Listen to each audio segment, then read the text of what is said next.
那么，首先要问候在印度尼泊尔不丹寺院当中的所有僧众们，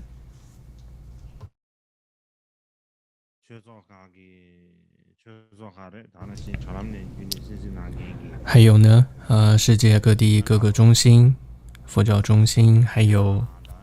透过网络收看的法友们，还有这个东西方的，然后藏族的这些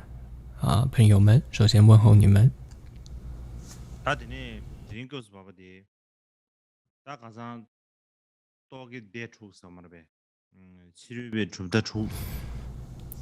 那么在上一堂课呢，我们是简单的介绍了这个印度的六派哲学。那么今天呢，要讲的是六个教派，就是六派哲学之外的，还有一些其他的一些教派跟学派。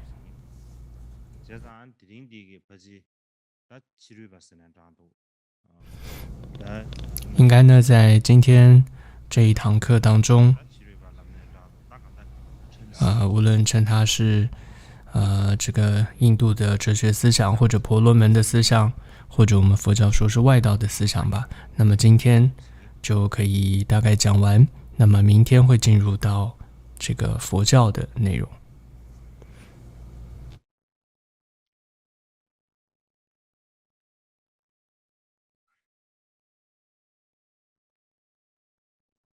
다 지단기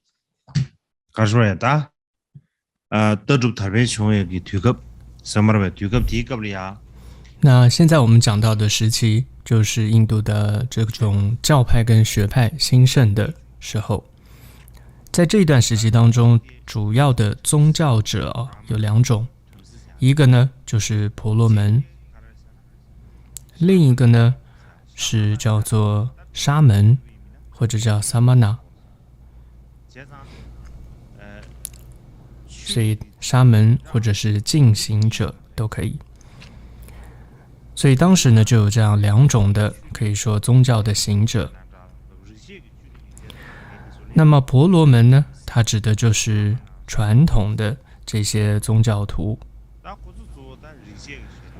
那这些婆罗门，他们信奉的就是吠陀。然而在这个时期，也出现了另外一种，就所谓的沙门进行萨玛那，它是一种新出现的一种修行的方式的宗教修行者。那沙门它的意思是什么呢？也就是很可以说叫勤行，也就是很努力的修持的人，努力的人。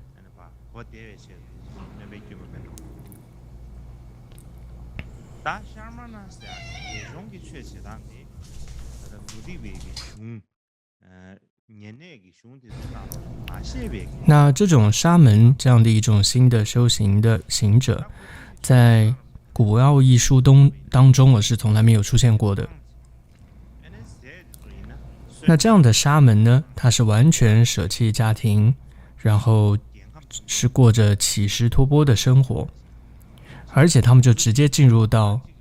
这个叫做游行期，或者叫遁世期，就他们在任何一个地方都不会住超过这个一天。那大部分这种沙门呢，他们是从很年轻的时候，那么他们就会不像一般人，而是会这种过着这种清净的或者说禁欲的这样的一种生活，然后呢，像进入到林中、森林中去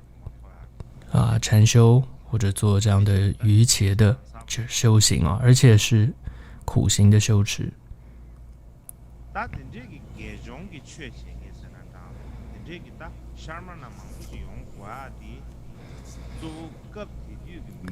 那么当时为什么会出现这样子一种新的修持的行者，就叫沙门呢？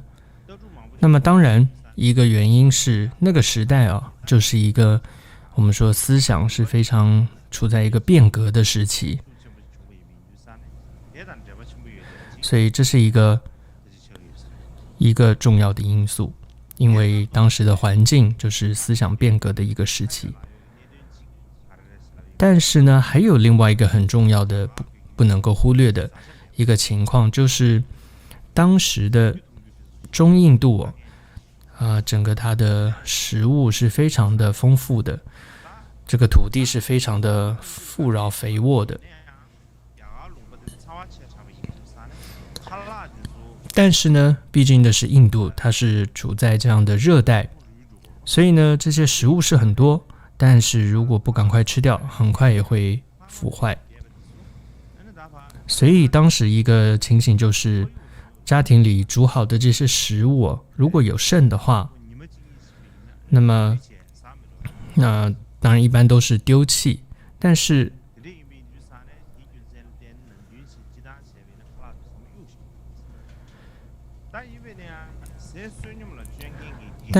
也就是因为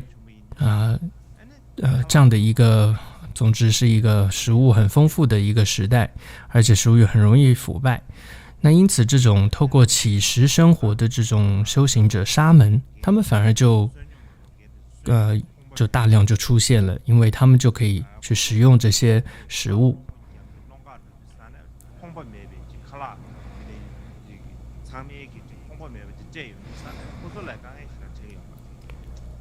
所以当时食物很丰富，而这些修行者呢，就是所谓的沙门呢，也就可以很好的这样一种专心于修持，因为他们就不用担心这个食物有所匮乏。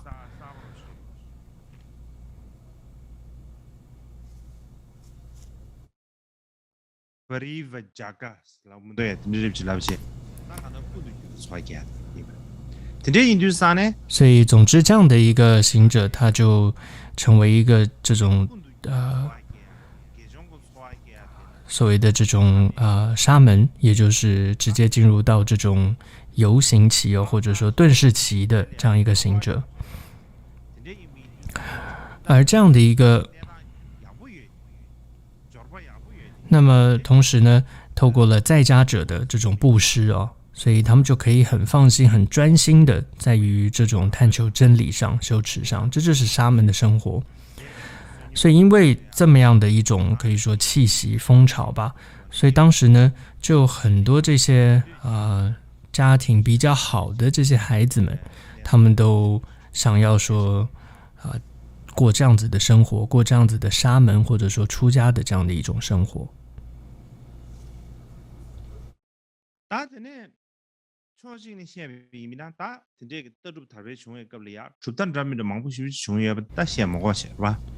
那当然这个时期就像之前提到过的，它有非常非常多的思想跟教派兴起，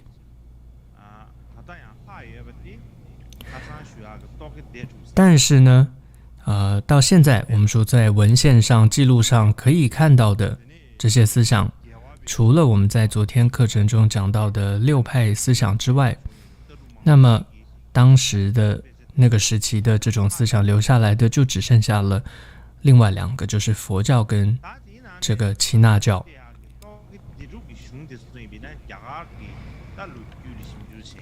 那么上堂课谈到的六派的这种思想，他们的经典也特别受到这种印度的学者们、印度文化的这些学者们非常的推崇。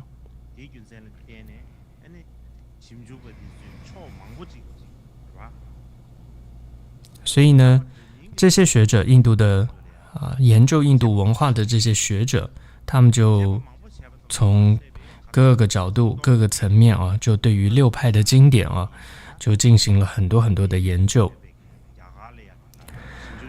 而同时呢，也因为这么多的研究，他们就归纳，就给予这样子的，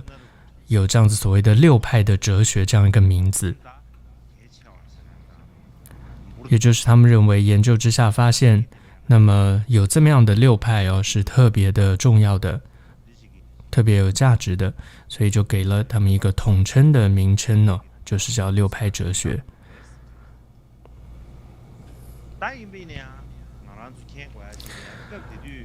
但是当然啊，当时这个时期不仅仅是只有这六派哲学的，非常非常多的，还有其他很多的思想的。在一些佛教的经典当中呢，就记载，在当时期有95种或这种所谓外道的这个名字啊，意思就是有95种不同的思想。另外呢，有一种佛经中记载说，当时是有62种见解，62种思想。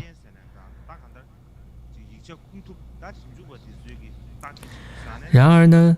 这里提到2种，95跟62种。那但是在只是提到有95种，但是呢，因为没有这些文献或者说任何的记录可以去参考，所以呢，对于这95种到底是怎么样的5种，95种，然后因为没有文献参考，所以你没有办法确定到底去做考证是他们的内容是什么。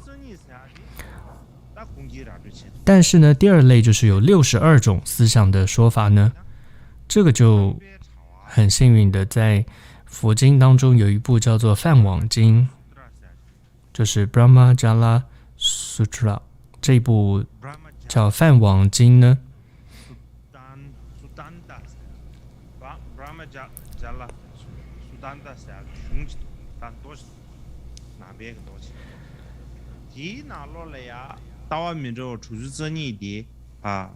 这部经当中呢，就有记载了，或者说很简略的讲说了这62个见解是哪62个。所以呢，这是62种思想见解，还是有一个参考的依据了。那么什么是叫梵网经啊？它是这个长阿含经中的一部经，但是这个长阿含经呢，藏文中并没有，但这是很重要的一部经哦。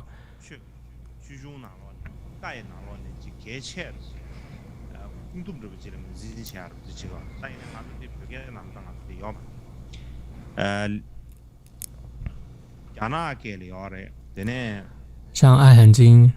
中文里面是有的，同时呢在巴利文中也是有的。所以总之呢，这个梵网经它是出自于阿含经，而是阿含经的所谓的长阿含经中的一部。所以在南北传的佛教当中啊，都保有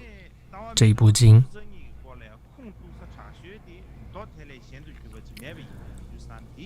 由于呢这个62件啊，你会发现只有在这部经当中有记载，所以它是唯一可以供人研究跟参考的一个文献。所以呢，在学术界来讲啊，是大家会觉得价值是非常高的。那么为了这次课程，我稍微去讲了为了准备，我找了一下，在藏文当中其实也有梵网经这样的词出现过，就是在藏文的这个藏经当中的一些经文里面也有提到梵网经。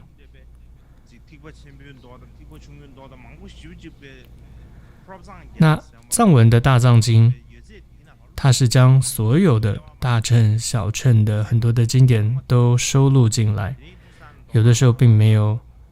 就是有一部叫做多经的这个一类藏经里面的一类叫多经，里面它是把大乘小乘甚至这种叫巴利文的这样的经呢都收录在里面。所以这里面的确是有一部叫做梵网经，而这部梵网经当中也有谈到62件。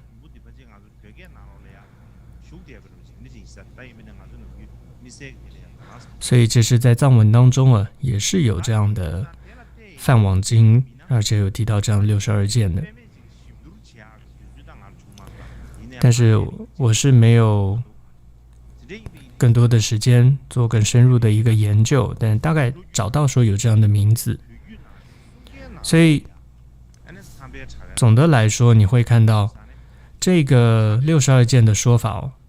或者说这样的梵网经它是在南北传还有在藏传佛教当中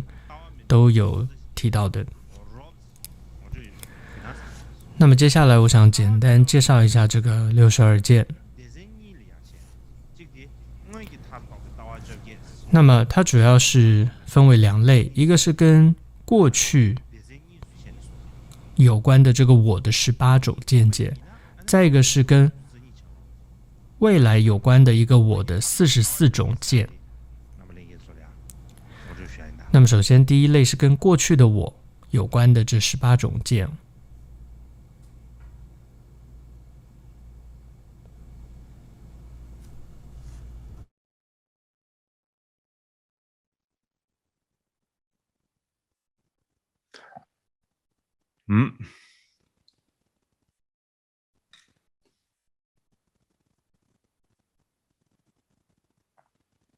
다 당보되라 응기 타다베 따와저게 나로래야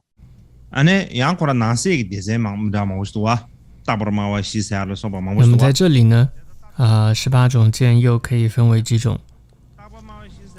几类。第一类呢叫做片长论。那么这是在讲这些外道，他们也有修持禅定。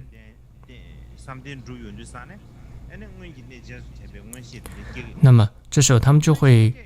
升起神通，能够知道过去生。所以他们透过了这种能够知道前世的，甚至更多生世前的这些神通，他们具备这样的力量，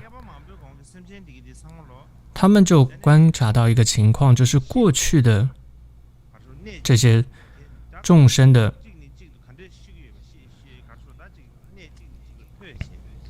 看到这些过去的众生他是怎么样的在投生，然后呢持续的这个在流转投生。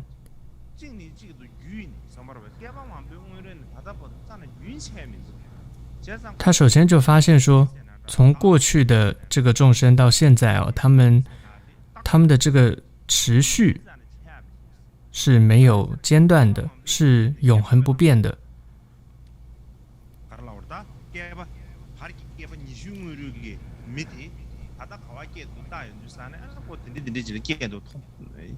比如说他们看到说这个20世前的某个人，然后现在投身在哪里，他们都看得到，这每一个众生都会被他看到，他持续还在流转，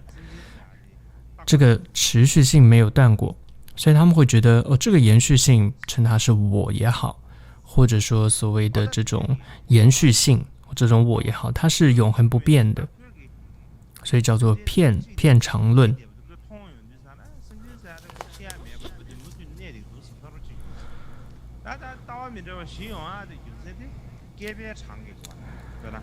那么最主要说有4种。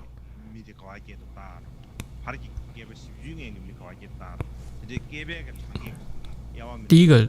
比如说他会知道说是多久之前能够投身到哪里等等。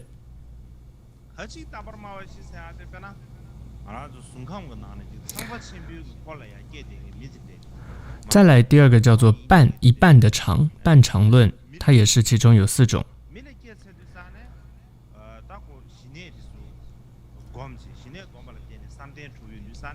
它是指呢这些修持梵天也是一样，这种修行者升起了神通，他以前是在梵天界的，所以他下来到人世间禅定之后就能够一起前身。那他就去看这个梵天在哪里，他就发现说透过他的神通力，他看到说梵天还在着，这个梵天界也好，梵天它是恒常不变的，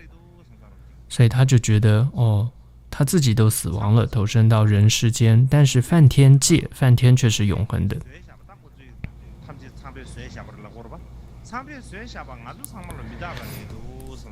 然后，但是什么是无常的呢？是由梵天而创造出来的，像我们这个我，这个现在这个样子，这个我，它是变幻无常的。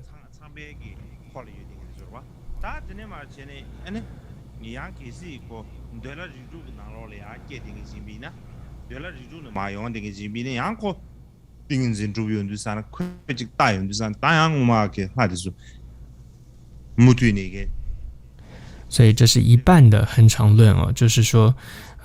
这个梵天是恒常的，但自己会发现由梵天所创造的这个我，它是无常，是变幻的。所以说半常就是并不是说所有的这个众生都是恒常的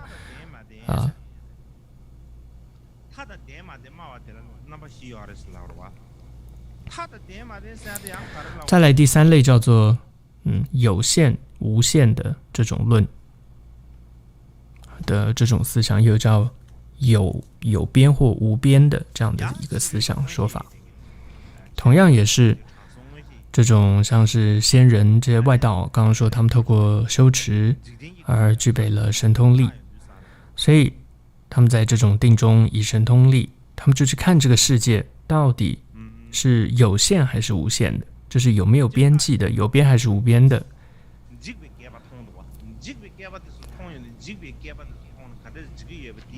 他首先呢看到世界是这个坏灭的情况，他就像是眼睛实际看到一样的。他们看到说这个沉住坏空的坏的阶段的时候，他们就说那这是有边的，是有限的。但接着看到住这个沉住坏空的沉的时候，他就发现说那它又是无限的，是这种无边的。所以他没有办法可以说整体的看到，所以他每次只看到的是某个部分。所以这个世界当他看到不同部分的时候，有的时候他就觉得它是有限的，比如说坏灭的时候是会坏灭的，是会结束的，是有限的。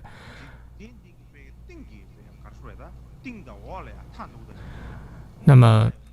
但是又看到说它是在升起的时候，成立这个世界的时候，形成的时候，它又是无限的。同时有时候它是往上方去看，然后它是有限的，然后从四方去看又是无限的等等。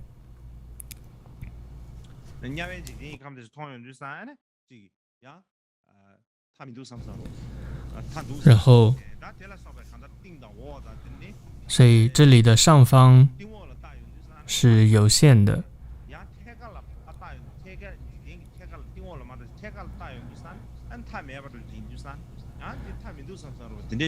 所以总之他有时候往上面看的时候觉得是有限的，那么往四方去看的时候是无限的，这样的。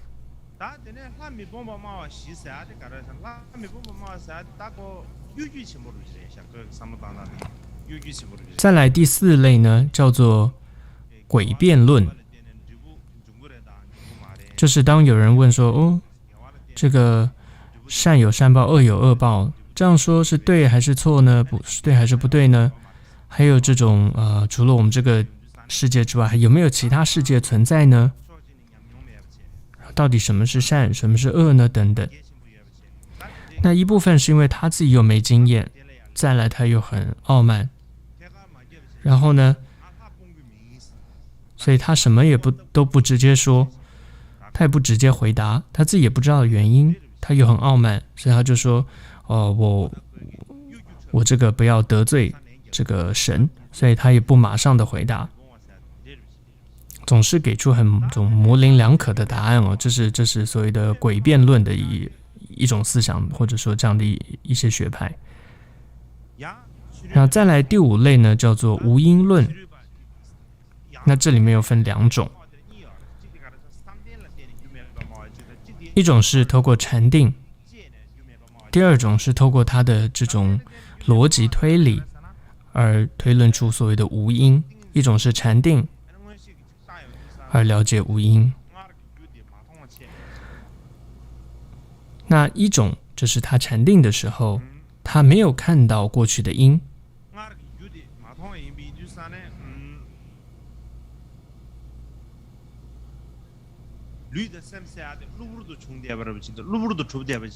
所以他们会觉得说，哦，这个身心呢，身体还有我们的心，好像是刹那间出现的，所以这是一种。所以以上呢，就是18种见。那这是第一类62见里面的第一类，就是跟过去的我有关的。然后再来呢，是跟未来的我有关的44种。首先一类呢叫做有事或者有想的一种论的16种。那所以这是在讲未来，刚刚那些都是在讲以前、过去。所以这个思想在想的是说，我未来，譬如说投身到其他地方的时候，我是不是有形也有事，就是有形有这个身体，同时呢也会有一个心事，还是无形但有事？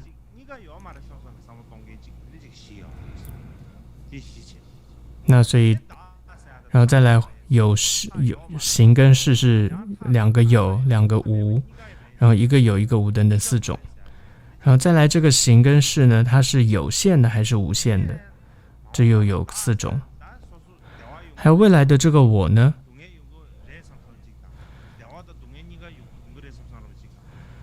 这个乐是同时有乐有苦，还是同时没有乐没有苦？然后还是一个有一个没，又是4种。然后再来呢，一个情况是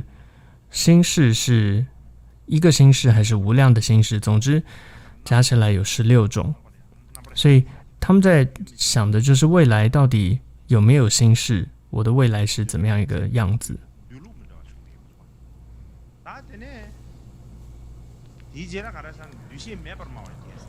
再来一个是觉得说未来是不会有心事的，它也叫做无事的这种思想，或者无想的论思想。那这里有8种，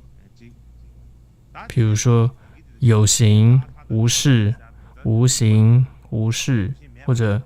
然后再来有限无事、无限无事等等，有很多种。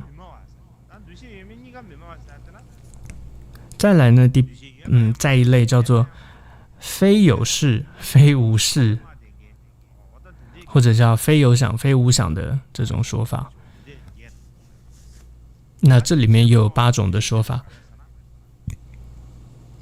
再来就是断灭论，断灭论有7种，也就是说，未来我的身体会是在这个世界，或者是投身到欲界，或者是色界也好，或者是投身到无色界、色界、无色界中，总之之后就断灭了。对不起，是说比如说你的身体在这个世界，那你这是最后了，就不会再有未来了。然后无论你在欲界或者是色界，在什么地方，就在那一界就是你最后了，就中断就没有，这是断灭论。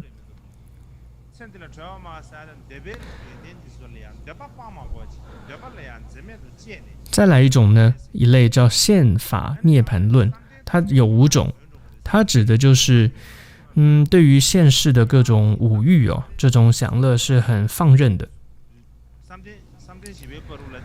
这是一种。再来有时候是透过停留在禅定，我们说有初禅，然后或者停留在2禅、3禅或4禅，而得到这种解脱或涅槃。所以简单来说，这就是这几类。总之这62件当中，我们要注意的是，譬如说有一类叫做诡辩论，就是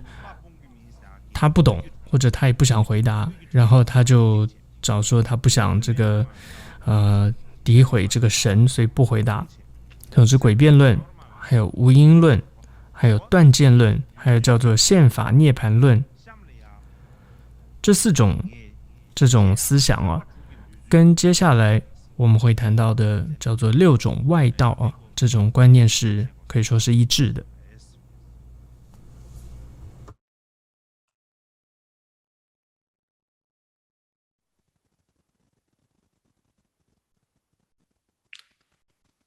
大点呢，不把地主过去选，那么接下来讲一下这个六师外道。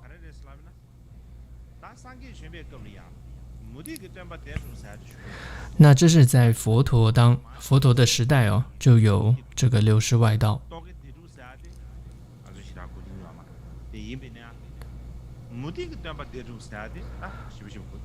好，就是六师外道，大家可能都听过，但是你说有这样的六师，可能比较少。对，一提到六师外道就知道。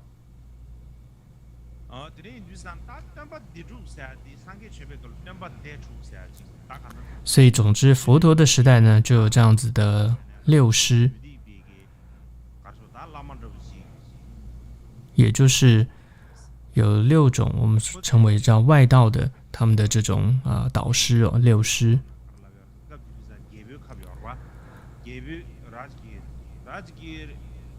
那么当时呢，就有一种说法说，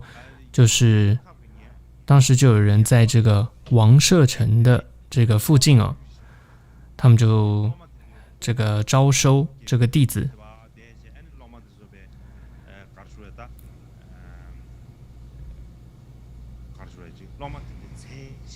就这些外道呢，他们就会这六师呢，他们就会在王舍城的附近、城中附近就会招收弟子。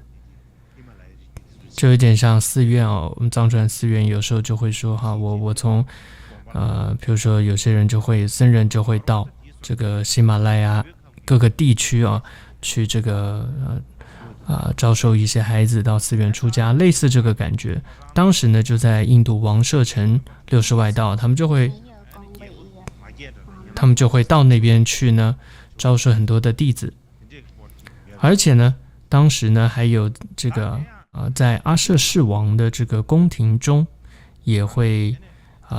这些六师外道会去讲法，有这样的一些记录。像是在佛经，就是长阿含经，它里面的一个叫做沙门果经。那这部经中呢，也记载着说这个阿舍世王和六师之间的一个问答。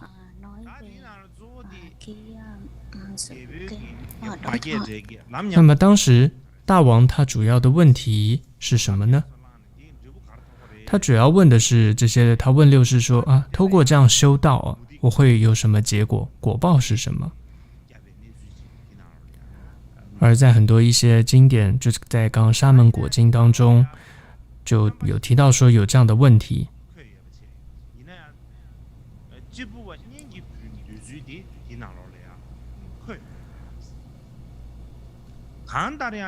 那么，但是呢，这些资料记录当中呢，只有记录六师当中的第6位，叫做尼乾子他的回答，其他5位的都没有流传下来。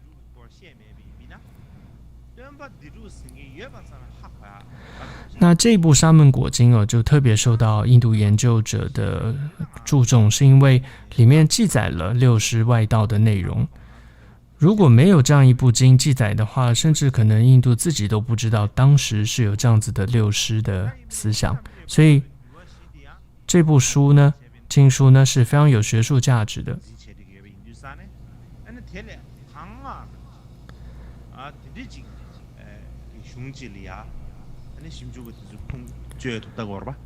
虽然说在后世有一些经典，那么也有记载，但是呢，总是会希望找到最早最先的一部经典是怎么说的。所以沙门果经出自阿含经、长阿含经，这是算是非常早期的经典所以这本经书有很高的学术价值。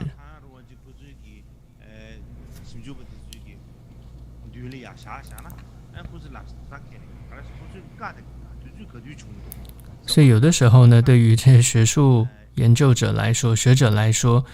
不是说只要哪一部经里面有记载这样的内容，他们就照单全收。他们会先看这部经典，它是比如说成书在什么时候，它的译者是谁，然后它的就是说成书的年代，这些他们都很注重的。所以这部沙门果经是特别受到注重的。那主要讲这一段也是因为僧众们这个对于学者的这种想法可能不太了解。我们僧众可能当然就一部经，只要是佛经就这个很恭敬嘛，就合掌。但是对于这些做研究的学者来讲，一部经是不是特别有价值，他们看的是刚刚讲的那些内容。总之讲回到这部沙门果经那么因为里面很清楚的讲到了六世外道的这些内容，所以是非常重要的一部经。而且呢，在南传佛教当中也有这部经，所以呢，在北传佛教就在中文当中的这个沙门果经，还有在南传的沙门果经，它是以巴利文记载着。有些学者就去做比对，发现这两部经的内容几乎是一致的，一模一样的。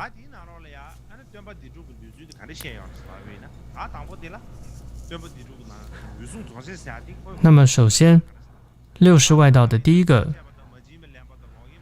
叫做往事书迦摄，他认为说呢，杀生偷盗邪淫妄语，他觉得这些都不算坏事，都不是恶，所以也不会有果报，不会有这种恶的痛苦的果报。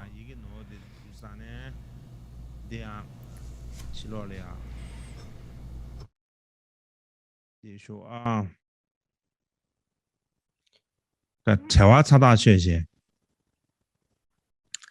三不东龙给我们多。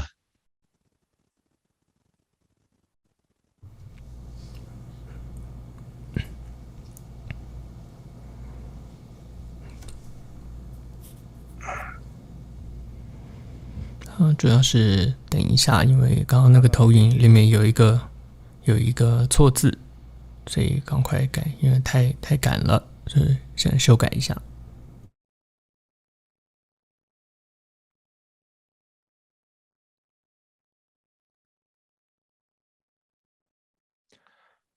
他说，这部东西就嘛的是。所以总之，六世外道的第一个，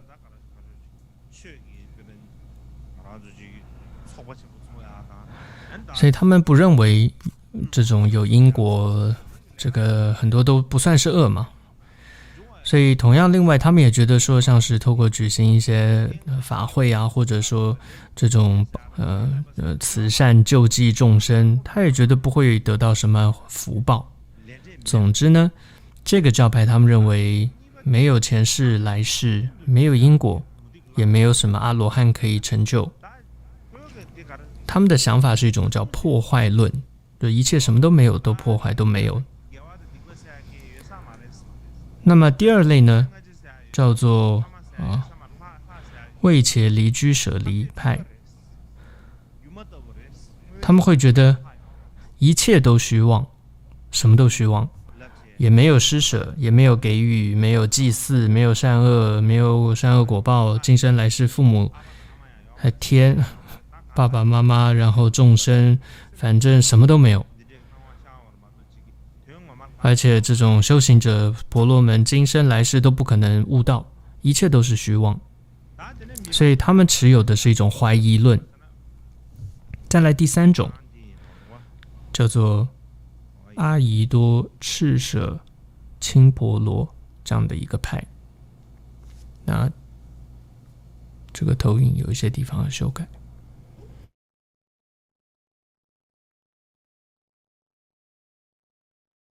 俺东西看是八的几个多，我们看是八的几个多啊，八的几个三年，哪都是当门了，哪都是当年要不要嘛的。还有各个寺院，因为我看你们会投影的时候，你们会把它拍下来，所以如果之前刚刚播出来有错字的那些照相就不要流传出去哦。现在修改了。好，第三个60外道第三师呢，他的理论是说，人的就是我们生命终结的时候，就回归到地水火风了，这4大要素中了，然后就回归到这个空。所以不管你是聪明的，你是愚笨的人，反正最终都会灭亡，都什么都没有了。所以他们是叫做断见论。再来第4个，它叫做波浮陀迦旃延。那这里也是有一些拼错，要改一下。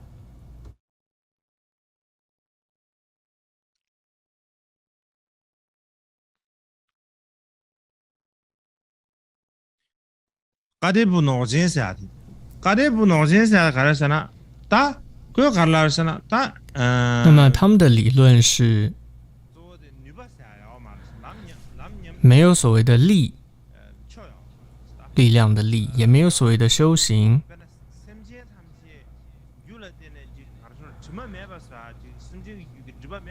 然后同时因此呢，所谓的人呢不会因为某个因某个缘而这个受到这种所谓的染着而变得不净，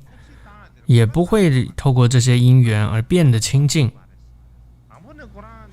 因为他觉得众生都没有力量，都没有这种能够获得所谓的自在的力量，所以呢，你根本你本来就没什么因，没有什么缘，同样你也没有这种能力去获得所谓的自在，这只是叫做自然无因论。再来第5个，他们的叫想费多子的这样一派他的理论是说，他们也变得很聪明，这一派很聪明，他会说这果报呢，你说有呢也可以，你说没有也可以，或者你可以说它同时有同时没有，同时非有非没有，它是一个叫诡辩论。再来呢，第6派就叫做尼乾子派。那么他的理论就是说，我呢，你说智慧的化身是谁？就是我就是一切智慧的化身，然后没有什么事是我不知道的，我任何时候，我行住坐卧的时候都能安住在这种了悟当中，所以智慧在哪里，随时就在我的面前。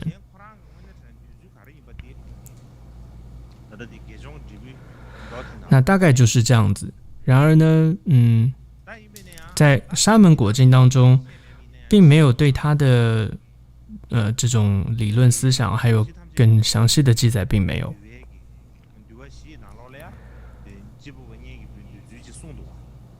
但是呢，在说一切有部的这个律典当中，也是有提到这个就是尼乾子派。但是呢，这里会提到说没有更多的记载，是因为这些学者他从更早的刚刚说更早这个《长安行经》里面的沙门果经当中并没有这么记载，所以他们觉得很可惜。当然在之后出现的就是说一切有部的律典的当中是有记载的。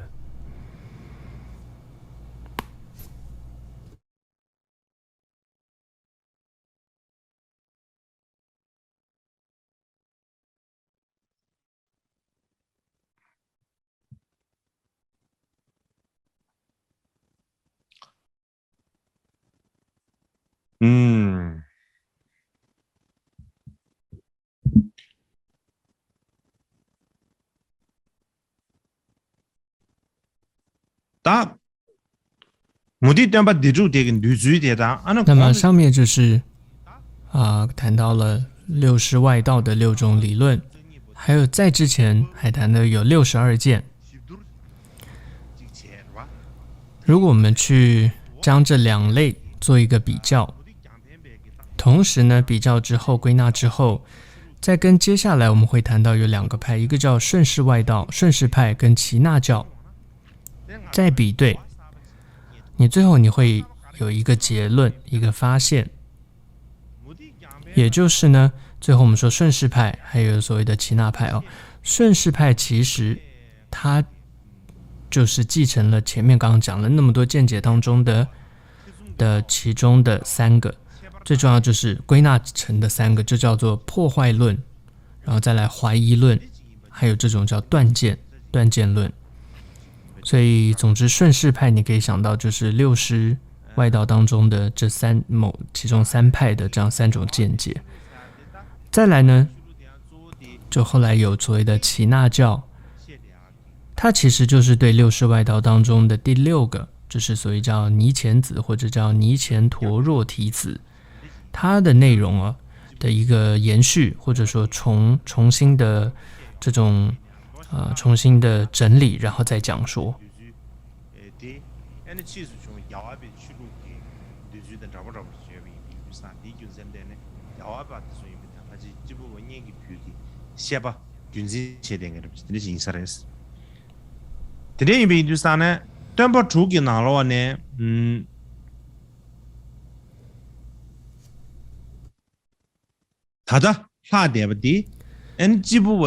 所以呢，因为现在耆那教，你说我们还听过知道有耆那教，所以可以说这刚刚之前谈到六师教派这种六师外道的见解，我们现在能够知道的也就只有尼乾子陀若提子这个派，就是六师中的第六个。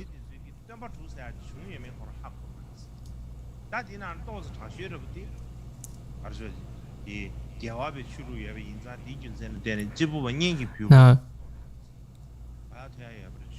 其他教派呢都没有流传到后世那么只有这个沙门果经对其他派有一些介绍。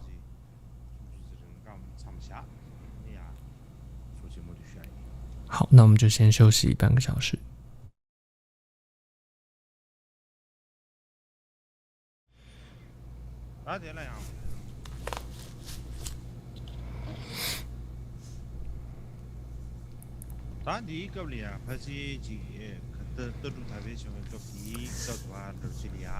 那么在那个时候，也就是教派学派兴起的这个时候，那么就有一个教派兴起，它叫做顺势外道。那有这样的一种邪教升起。但是对于这个顺势派到底它的起源是怎么样的，那么至今学者们并没有一个统一的说法。对于这个教派它的出现的时间是比佛教早还是比佛教晚，其实也很难考证。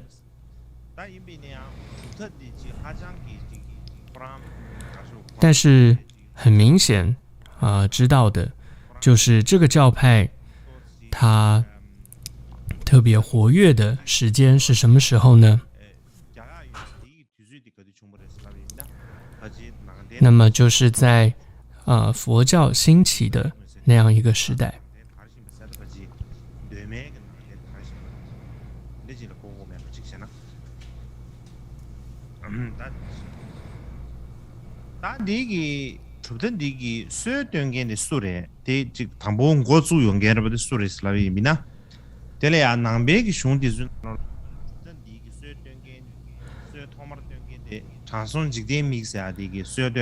那么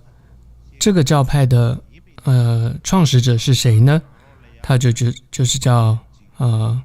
卓婆家这样一个人。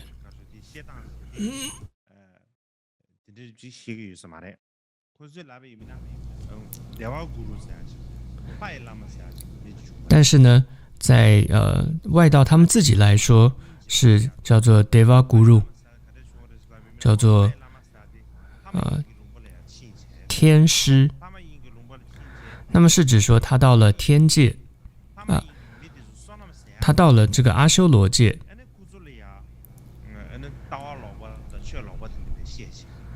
那么他跟阿修罗说了这些邪见，然后从那里开始兴起了所谓的这种叫顺势道。所以当然这只是一个传说很像是结合了这种神话的一个故事。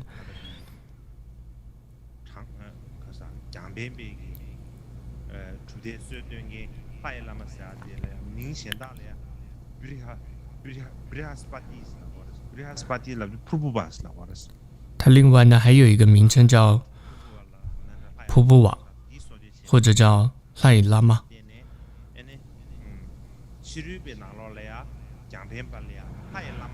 总之呢，他们有时候就会称这个顺势派就叫做赖喇嘛，就叫做这样赖喇嘛的这种教派。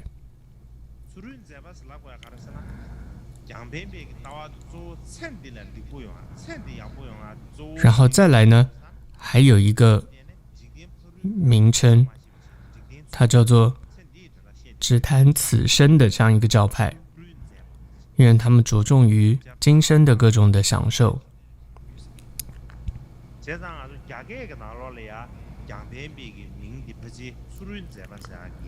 所以这个就是叫卡瓦卡，叫做卓婆家，所以翻成中文来说就是顺势，就是他们只注重这一生顺势的意思。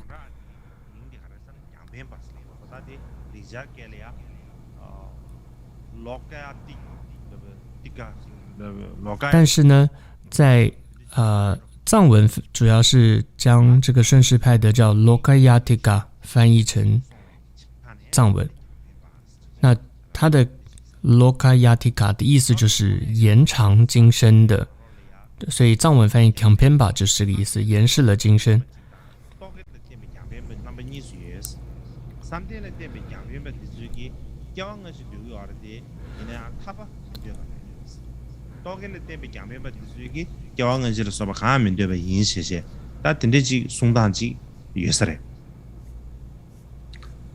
다 양변백이 춥단 징겐기 로베 다 차체와로 가르가르 중월에서 라비미나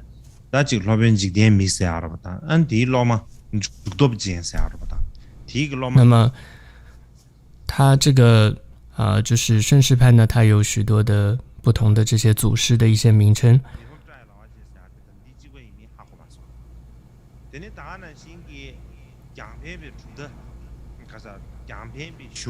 디니 야와로 주고 쓰기서야지. 디니 지야지. 디 슝딘 자바보데 시리 자라시 바다 바다 니지 예브자. 어다 데라서 바다 카시지 장변백이 로베 카시의 명장아도. 다 장변백이 저슝디 가르레스라비미나. 那么顺势派呢，最主要的经典它并没有一个主要依据的典籍，所以现在没有办法说出它主要有哪一部经是顺势派的经。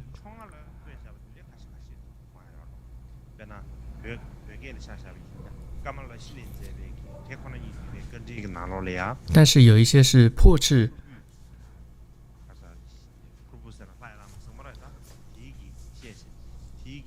譬如说由莲花戒论师所写的这种破斥这个顺势派的一些见解。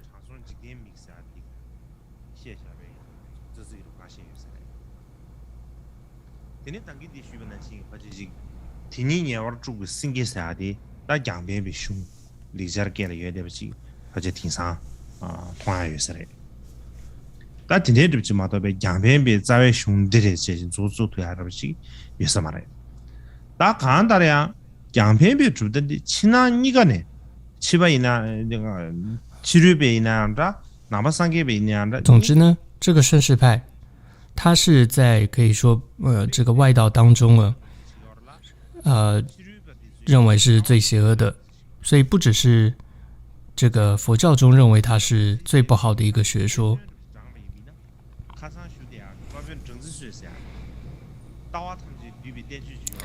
那么怎么知道说在外道当中也认为顺势派是很不好的呢？那么这是在这个之前有谈到过一个叫摩达婆，他的一个叫一切见集当中就有提到有15种学说，他们就觉得这个顺势派的说法是最不好的，是离正统思想最远的。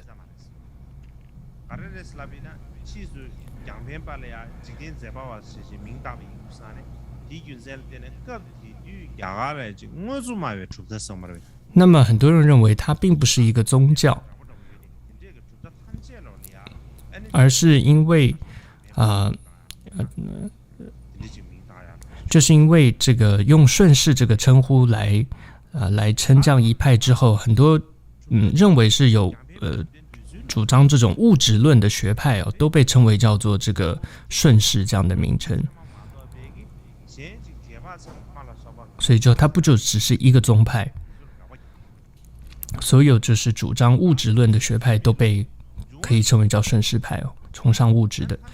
那么同时这一派呢，它的证明的方法，它只认为有所谓的限量，没有其他的量。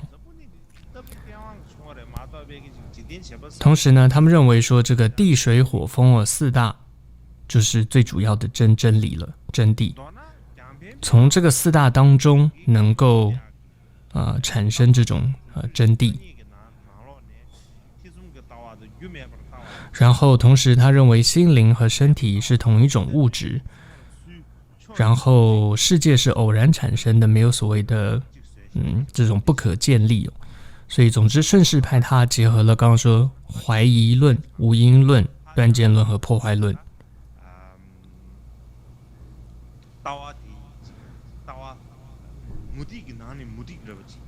所以它可以说是在这种外道当中的最不好的，最外道当中最外道、最极端的一种外道的思想。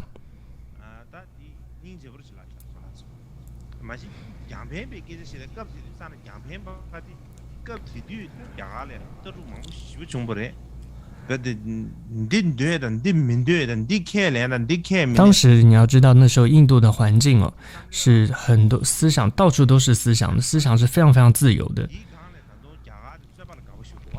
然后再加上印度他们很喜欢辩论，所以呢，那里每个人都可以很自由的说出自己的想法跟思想。然后再加上当时呢，这个物质也不像是现在的这么的发达，所以呢，很多人其实没事就不断的思想，所以就不断的在想出很多的思想。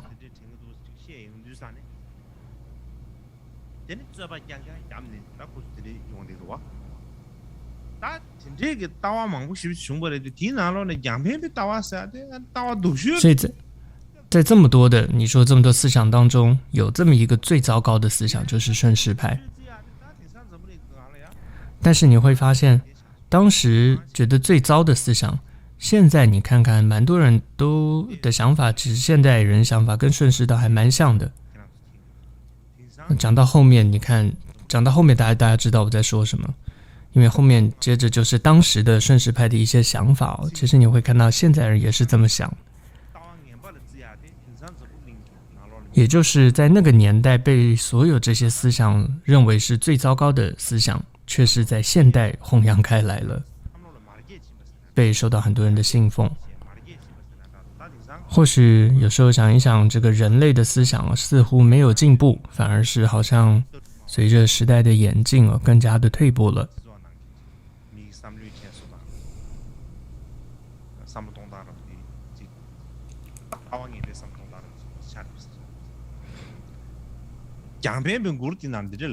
那么就在一个顺势派的一个歌当中他怎么说呢？他是这样唱的，大意是：没有所谓的神，没有所谓的天神，没有最终的解脱，也没有所谓的这种最高的精神就是所谓的实相，也没有他界，就是其他的世界，也没有什么仪式，也没有业报，没有祭祀，也没有忏悔，这些都没有，他们觉得这些都是没有任何意义的。谁会要忏悔？谁会要去做那些法会佛事？法会祭祀呢？就是那些呢，有勇无谋的人，他们才会去做的。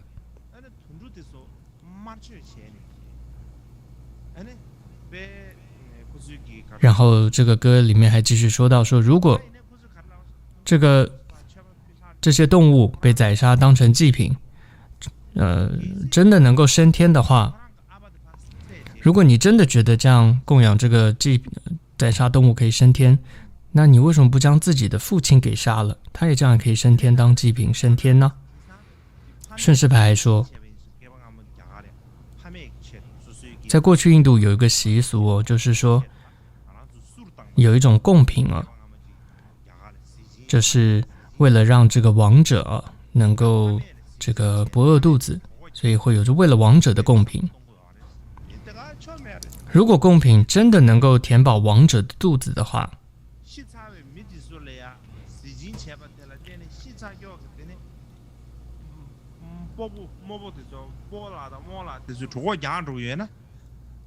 如果说这样子就能够让亡者的这个肚子能够填饱的话，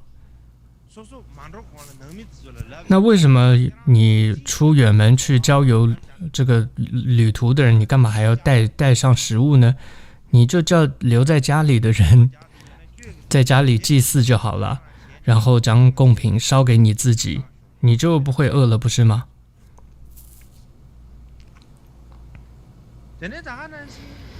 同时顺势派他们还说，我们常常会供养天上的神，准备很多的贡品，觉得说这个天神他们可以供养他们。那如果说你在地上的这些人都可以供养天上的神，那么为什么你家楼上的人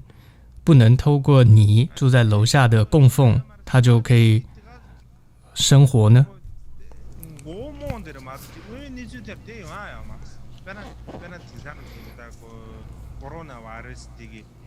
譬如说像现在这个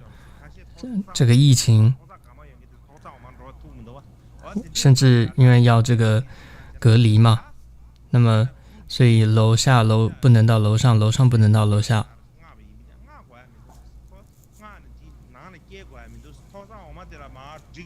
所以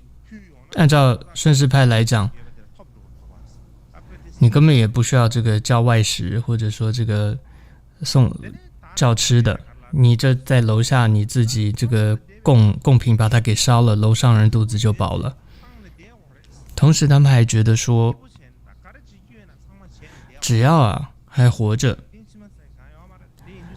今生快乐就好，好好享受这一生就可以了，别想太多，有钱就赶快用，只要能够跟朋友借钱就跟他们借，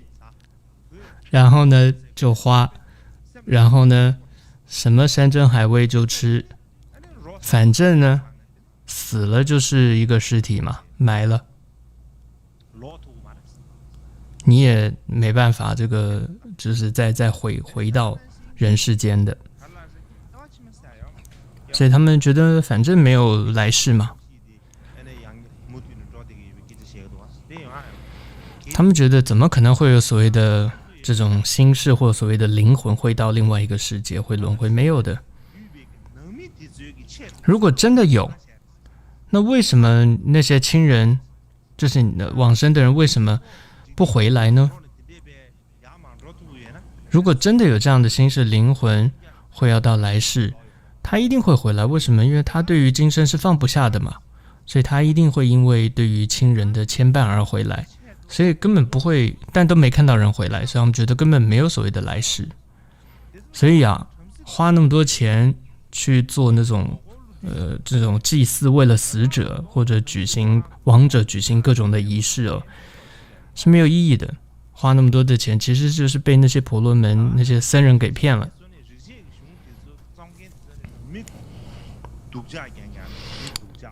同时，盛世派觉得说那些写那个吠陀的那些论点的人全部都是坏蛋，这个恶人，甚至是恶鬼，根本呢都是那些像是唱大戏的人，这种小丑一样。所以这些僧人，他们读诵咒文啊、朗诵经文啊，或者我们朗诵这些经文，根本没有意义的。所以前面上面刚刚讲的顺势派的想法，听听好像现在蛮多人也都在这样讲。反正今生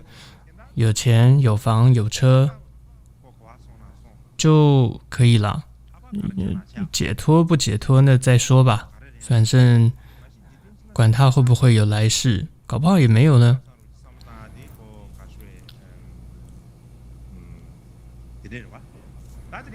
所以现在很多人是就像顺势派那样去想着的。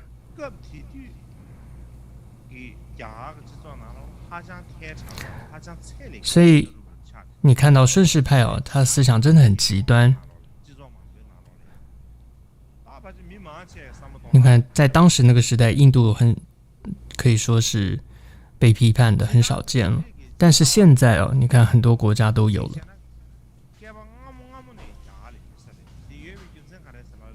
甚至很多人在研究说，这种思想在很早期印度就有了，因为在这个印度的史诗当中，有一个叫《摩诃婆罗多》当中有一个章节就有提到说，当时有一个王叫做坚战王，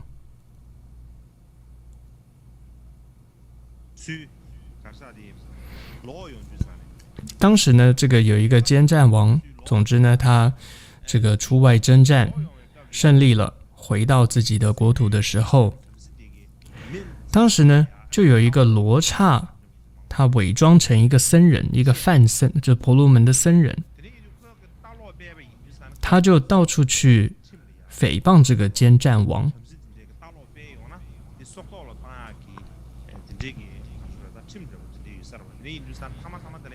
然后就到处去说这种诽谤的话，还有各种没有信仰的这种邪说。总之呢，那个时候这个罗刹伪装成的梵僧就因为这样子的说法，结果被杀了。虽然这只是一个传说，但你从当中也可以听得出有几分真实性，也不一定。所以可能这种不信神的这种邪说很久以前就有了。那这是介绍一下顺势派的部分了。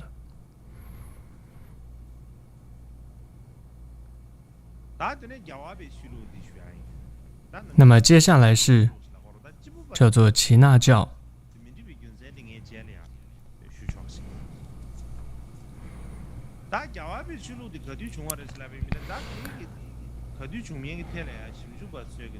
那么这个耆那教呢，它也是一样，起源什么时候开始的，也一直没有一个统一的说法。但大概有2种说法它的起源。一个呢，就是它的时间是大概跟佛教差不多的时间，那时候同时期兴起的。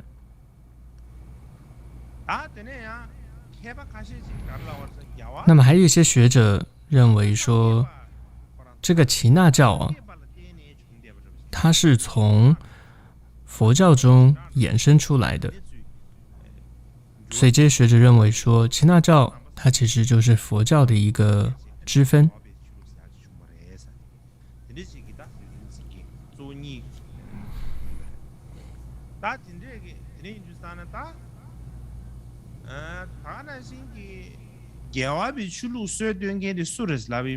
那么耆那教的创始人也有一些不同的说法。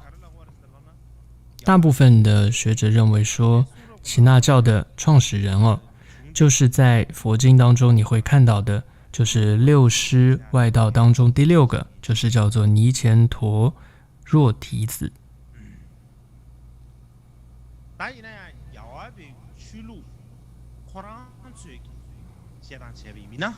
아니 그주 출루디 통마르스된게디 와르다만 마나但是呢，就外道他们来讲啊，耆那教的创始人叫做大雄，叫做 Vadamana， 就是伐陀摩那。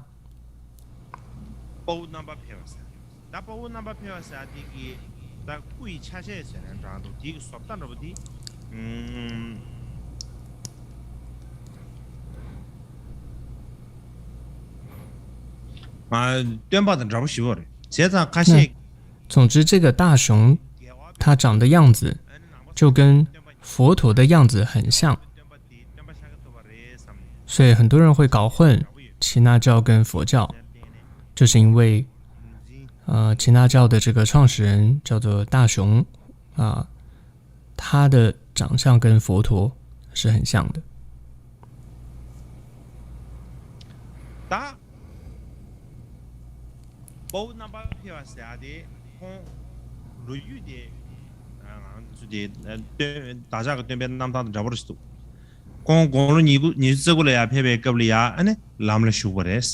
那么他跟佛陀的生平还有些相似。那么他在28岁的时候就进入这种修行圣道，然后去修行，在12年修持之后，就得到了所谓的圣者的这样的一个名号，也就是降服了烦恼这样一个圣者的名号。然后在之后的30年当中，他就将当时很多那些修行的叫沙门这样的人聚集起来，就成立了耆那教。所以耆那教也叫做 Jain，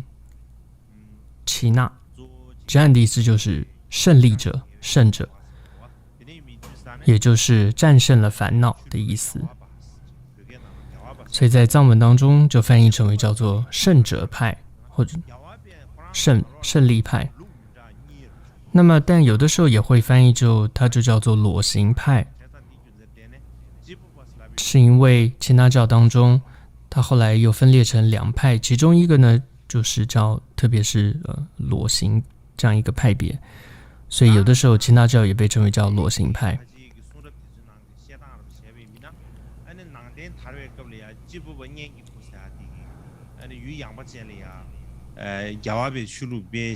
那一种按照佛教的说法在佛教出现的时候，这个尼乾陀若提子就是所谓这个大雄也好，或者尼乾子也好，他就已经在这个吠舍离那里就成立了最大的这个耆那教了。但据说呢，他这个死后弟子们分裂成2派，然后相互这个等于说争论不休。那这部分的故事在巴萨迪嘎苏塔，就是在2部经中，一个是长阿含经，还有就是巴萨迪嘎苏塔，就是清净经，这2部经中有记载。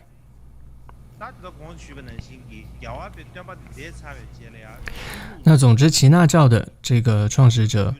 他死去之后，那么内部就开始分裂，就因为有分歧产生了分裂。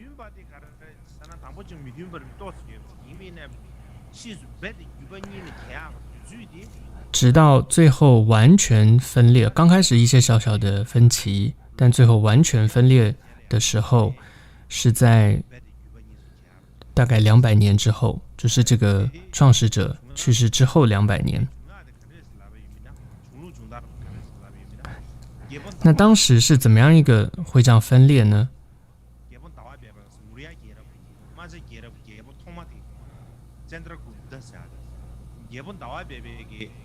是因为当时有一个叫月护王，当时呢月护王他统治着摩揭陀国，但那个时候就发生了一个这个饥荒。那么这时候耆那教的其中一个最主要的长老叫做巴扎巴护，叫做婆陀罗，那这位长老呢，他就带着他的一群弟子，就到了一个地方，这是在南印度叫做卡纳塔这样一个南印的地方去了。那么其他的耆那教弟子继续就留在了摩揭陀国，然后继续的去结集，就他们的创始者的那些的教言，结集成为经典。当这个饥荒结束之后，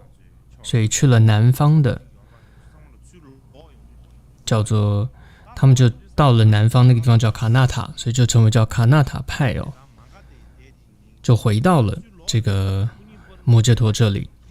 回来之后呢，主要就产生很大的分歧，就分裂了。主要的分裂的点在什么呢？就是服装上，外表上。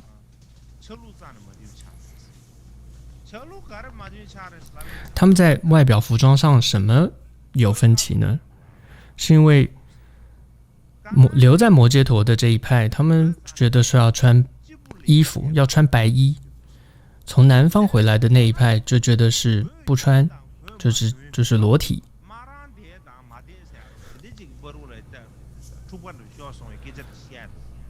所以后来就衍生成为叫做白衣派跟所谓的裸体派。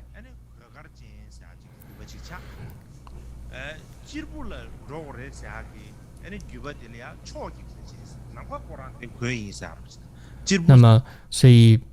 一部叫白衣派，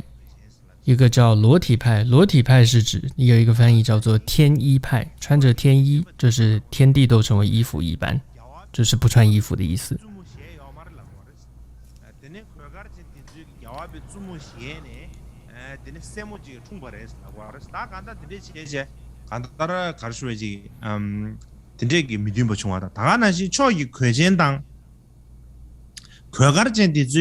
분명히 그냥 타버는 되거든. 초기 그전에 파지 대한다 디디 시라란 되고 있으면 된제가 통에 주대写吧明知道吗？不意思，果然你所以在衣服上，还有在其他一些见解上，都是有一些分歧，所以造成了这样的一个分裂。那但是呢，这两派他们还是有一个共同的一部经典。是由50卷组成的一部经典，但是因为后来他们各自去编辑的时候，又变成2个版本。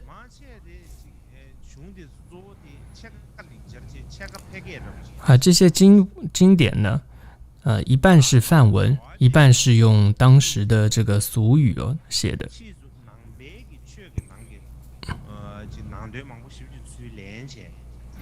而且耆那教呢，他们后来也慢慢吸收了很多佛教的观念到他们的经典当中。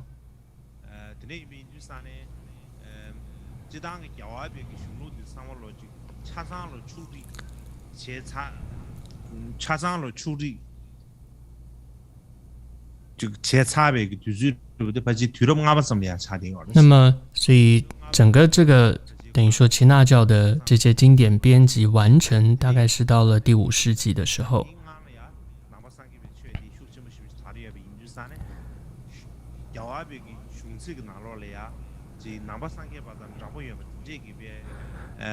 所以当时你看佛教是很兴盛的，所以耆那教也从他的经文当中吸收了很多的内容，所以相似度让人看耆那教经文跟佛教会觉得很相似，所以有些人就觉得耆那教是不是就是佛教的一个支分，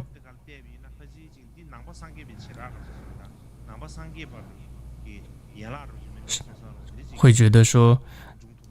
有这样的一个误解，就觉得耆那教是不是就是佛教的一个支分这样的。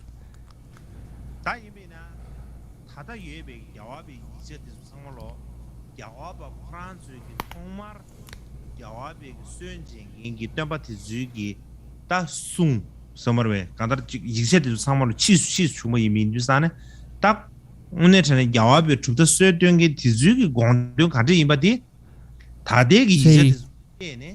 因为整个耆那教的经典编辑花了很长的时间，然后很后期才编辑完成，而且后来这些经典受到很大佛教的影响，所以呢，从这些资料上，你很难去真正了解到耆那教最早的他们到底在讲的这个教理是什么。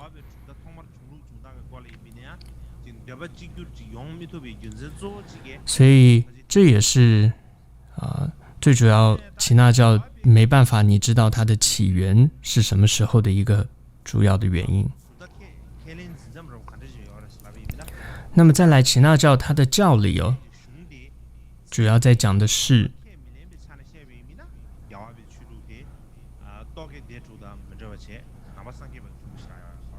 那么在就吠陀的到底承认还是不承认这点上就是他们觉得吠陀他们是否认的这一点上耆那教和佛教比较相同，而和这个六派是不同的。所以六派呢，它表面上它是可以说是表面是承认吠陀权威的。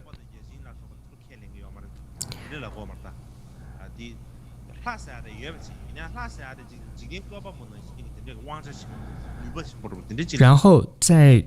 当时所谓这个无神论的思想上来讲的话，它和佛教有一样，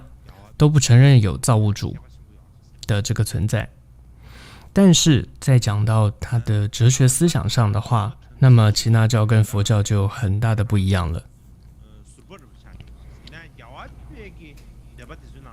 那么佛教你会看到它跟婆罗门教并没有太这种可以说很多的联系，但是呢，这个耆那教却有这种叫二元的理论，是跟这个数论派非常相似的。而且呢，耆那教注重这个苦行，那佛教来讲会认为说这个苦行呢并不是最主要的，并不是认为主要的修持。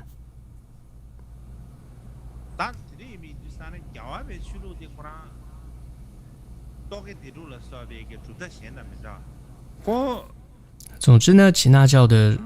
说法可以说呢，它像是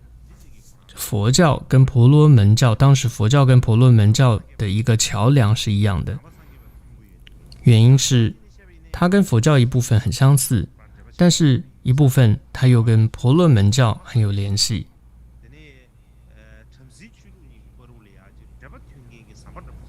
所以呢，这就也让等于说它是在联系跟沟通佛教跟婆罗门教的，像是桥梁一样。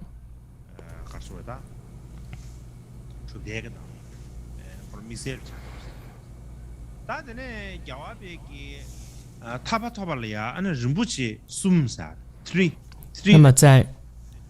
他们也认为说他们也有要得到解脱，那么要得到解脱到他们有极乐世界的话，三宝就很重要。他们的三宝指的是正智、正信还有正行。正智是什么意思呢？智慧是指他们要清楚这个所谓的精神跟非精神之间的关系，也就是知道精神这里指的就是实际的最就近的一个情况，还有非精神就是非就近的一个情况。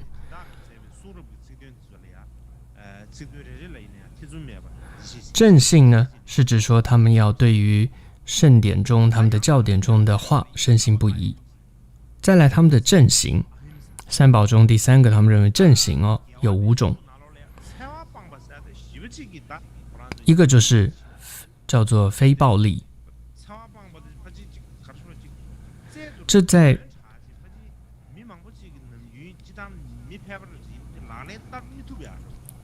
耆那教非常重视的就是非暴力。甚至他们强调到已经是一般人会听到要非暴力做到这样的地步几乎是不可能的，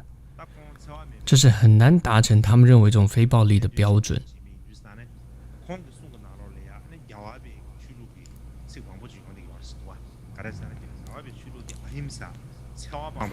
这个非暴力就叫 ahimsa， 就是他们很注重的。再来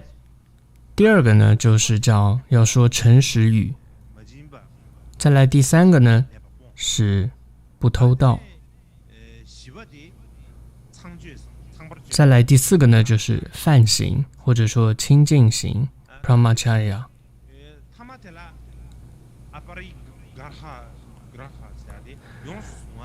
再来最后一个是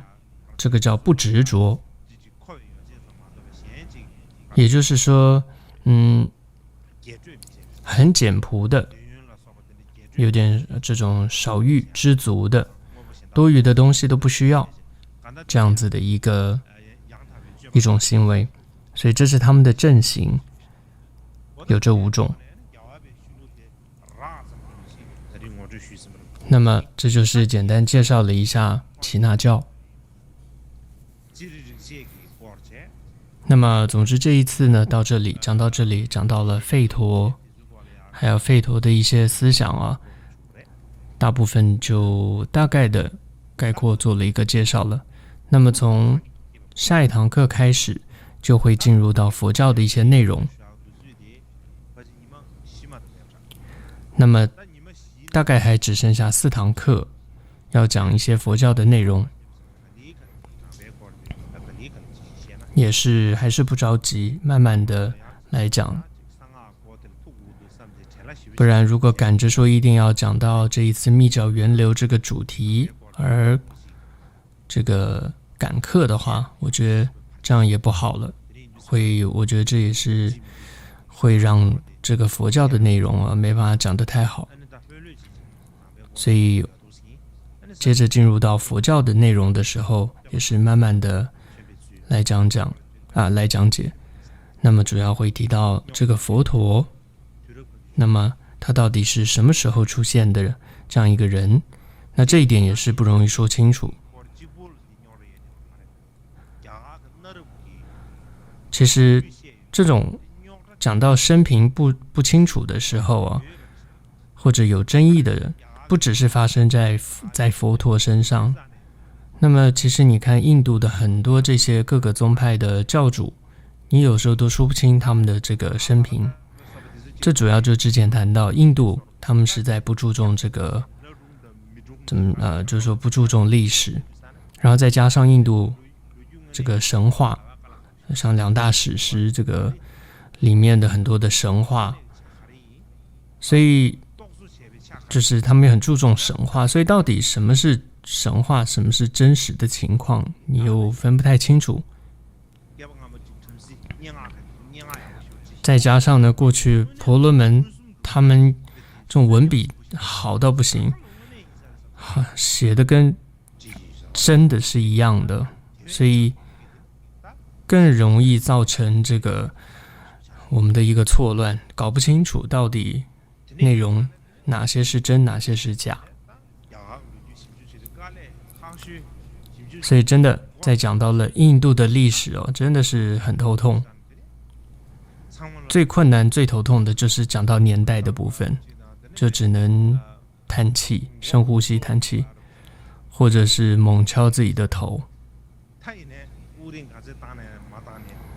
但是不管再叹气再怎么样都还是没办法，因为你就是没有文献，除非你回到过去。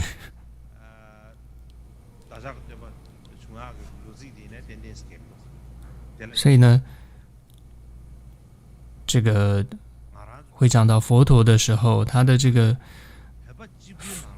佛陀的这个年代也是不清楚。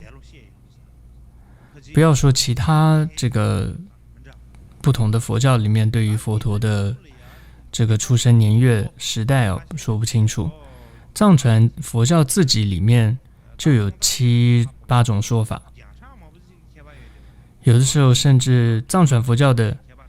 8种说法当中，对于佛陀的这个生卒年月，甚至有时候会差个100年，而且这7、8种藏传佛教的说法，也都不是随便的这些无名小卒所写的、所说的，全部这7、8种说法都是一些大师们有名有姓的这些大师们所说的。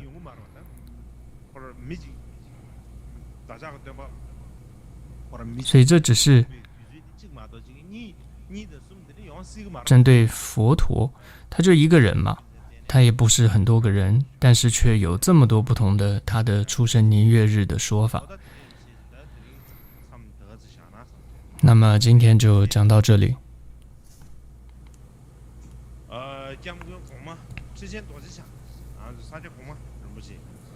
那么今天呢，特别是萨迦法王他的一个生日，那么我也曾经跟随萨迦法王亲近他，亲近他得到过很多的灌顶口传。那么过去祈愿法会上，我们也很荣幸有邀请过萨迦法王莅临法会，给予大家灌顶这个传法。所以今天呢，最后我想念3次这个萨迦法王的这个长寿文，这是之前我所写的。同时呢，也回向所有的这个大师们，佛教大师们都能够长寿住世。那么尤其萨迦法王是藏传佛教大师当中这样一位不仅有学识，同时呢修持非常圆满的这样一位大师。甚至从历史上来看，他的佛行事业呢是这么的殊胜。所以我们一起祈愿回向他能够长寿住世，相信这就是我们的一个福德。如果有这样的一位大师能够住世的话，好，所以我们就一起来念诵这个祈愿文。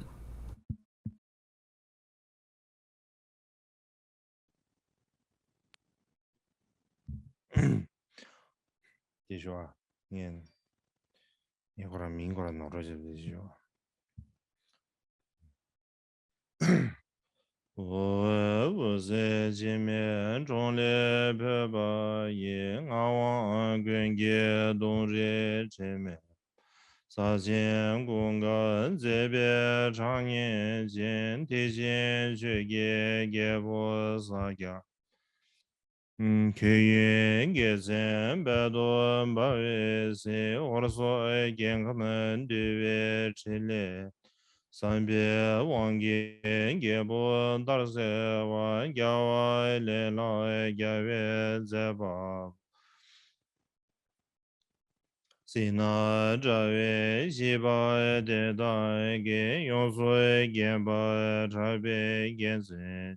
别就说300怎么了打算把对也多些想完秘书去给把多有没点有罗去哪个是算的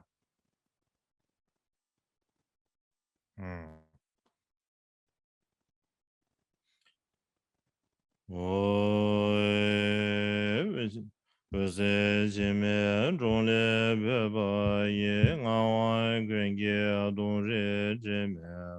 撒钱公干这边常年间提前去给不撒家去给咱把多把月些或者说给我们对位之类300万给我打3万给我来来给月再把新那这位西巴的大给用水给把这边给在变成了300怎么了打算把对也多些想完秘书 Gege bado yome den gyuru Pese jime zhongle beba ye ngawa genge dungyu jime Sa jin gungan zebe changye jin tije shuge gebo sa ya Köyün gezen bardo bevezi horso gengaben düve cile Sambi wangi gebo darze Gyava lela gyave zeba Sina jave shiba ende dagi Yonso genba chabe genze Benjuro zambi zemro dasun ba Düge doji changwa mizu Gege bando yame den gyuru ji